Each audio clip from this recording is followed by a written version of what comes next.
Welcome to another episode on our channel. I'm going to talk about something that's really near and dear to my heart, which are art boxes. I do very much love art boxes, but I love the look of them. These Star Wars boxes are just fantastic. They all seem to have the similar pattern of black, and then the picture, the figure, and then this decorative piece here. I think it's very nicely done. But toy makers have never been able to come up with an indestructible art box. They've never come up with an indestructible art box. And as such, you do receive a fair number of boxes that no matter how it's packed, it can still arrive somewhat damaged. Maybe not horribly damaged, but a ding here and there, maybe a crushed in, that sort of thing, scratches, that sort of thing. Sometimes the damage is irritating, especially if it's in the front. And when you know it, most of my boxes, if they do come damaged, it's usually in the front for some reason. I don't know why, but that's just the way it usually is. Now, I recently got this box from an eBay seller who takes pride in getting really good boxes. This seller said that he or she always gets their boxes double boxed from Sideshow. So when I received this item, it was in perfect shape. No dings, no creases, no nothing. It was in perfect shape. But this is how the box came. It came in this bigger box. This was right against one end of the box. The bottom was against the bottom of the box. There was paper along the top and along the other side. But for whatever reason, there was no paper here, no paper here, no paper underneath the box. But there was certainly paper on top of the box. So it was protected on three sides. The killer, though, is since it was unprotected on two sides, if it had suffered a horrible blow here on this end, that would have had some collateral damage if the blow was large enough to the mailer box, which in turn could have affected the art box. And even though there was great pains in terms of double boxing it, the way it was double boxed, I didn't see as being a logical way to double box the item. But remarkably, the box was in perfect shape. It had never been opened, just like the seller had said, and it was in perfect shape. Now, on the other hand, I had recently gotten this from Amazon.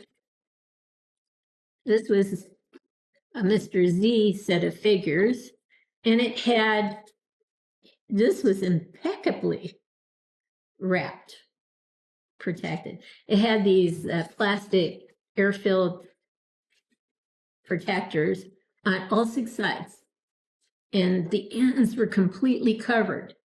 So it was covered with these things on all six sides, had this plastic wrapping over it.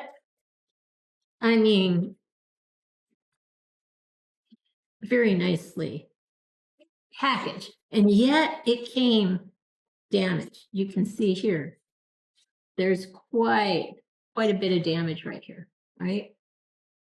Now, the only way I can make sense of that is that it was damaged before it was sent, because in my mind, there's no way that if it suffered a blow and it had this kind of thing surrounding all six sides and all corners, this would absorb any blows that took place. It would basically bounce around. It couldn't have created, the damage I see on the box. So the box had to be damaged ahead of time. So another reason why, if it's a plain box, which it is, I don't care. I really don't care that it's damaged. It didn't upset me in the least, because it's not a collectible box. There's no, in my mind, no monetary value attached to the box. So I'm okay with that. If we can do the same thing with our 1/6 scale figures, I would be happy. So I would be happy because, number one, if we go back to the bow on figure, if you're not making an art box, if your box that's holding the figure is just plain, unremarkable, maybe just made out of cardboard, that's it.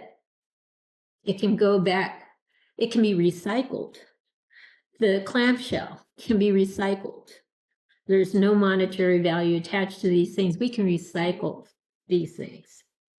So not having an art box saves a toy production company production costs, because it takes some money to make the box, provide the ink to create the colors and the pictures that you see, right? That takes money. And if you're saving on production costs and you pass the savings to me, I'm ecstatic. I'm happy. I'm a happy camper because I'm already paying, I think, too much for these figures. The other thing is if you make an unremarkable box and you can cut it in half, you're gonna save as a toy producer on shipping and handling charges. If you pass the savings on to me, I'm even more of a happy camper. I mean, if it's $25 to $50 to make the box and $10 to, that you save on shipping a smaller box, that's a considerable amount of money. That would be welcome. Yeah. The other reason why I think we should be moving in the direction of environmentally friendly boxes, things that we can send off to recycling companies, boxes and clamshells that we can send back to recycling companies, is because, frankly, we're running out of room to store our boxes.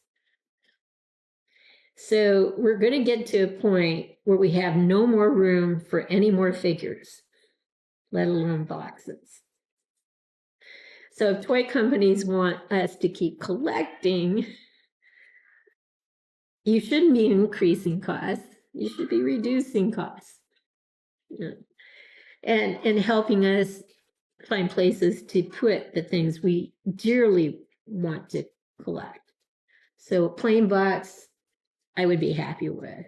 The last thing is, this is the relic of old times. When you're going through a grocery store, going down a lane, you say you got a kid and they're looking for cereal, the box might make or break the choice that the child makes in terms of what cereal that they want. So boxes were there to grab our attention, get us to buy something. But here, we already know what the figure is going to look like. We already know. The box is redundant. It's not adding any new information to our knowledge base. So there she goes. I hope I didn't get assaulted.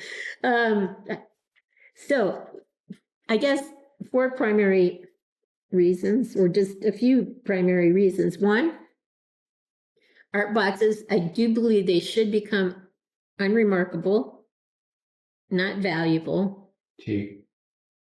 She's drinking tea? Bad girl. Okay, I won't stop. I don't know why she does that. I have to watch the tea. Okay, all right. So number 1, if we can have boxes, art boxes, not art boxes, really just boxes that store our figures.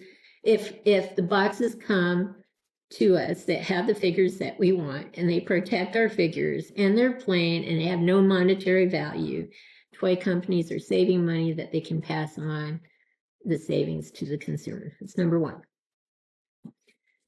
Number 2, if we can kind of reduce the size of the box, you guys, toy producers, are gonna save on shipping handling costs and pass the savings on to us, hopefully. She's gonna kill one of my figures in back of me. Where are you? Sure. Little Evil. Okay. That's her nickname, Little Evil, right now. All right, so that's the second thing. Third, the boxes are not adding any new information. We know what the figure looks like from all sorts of angles based on photos we can find on the figure anywhere.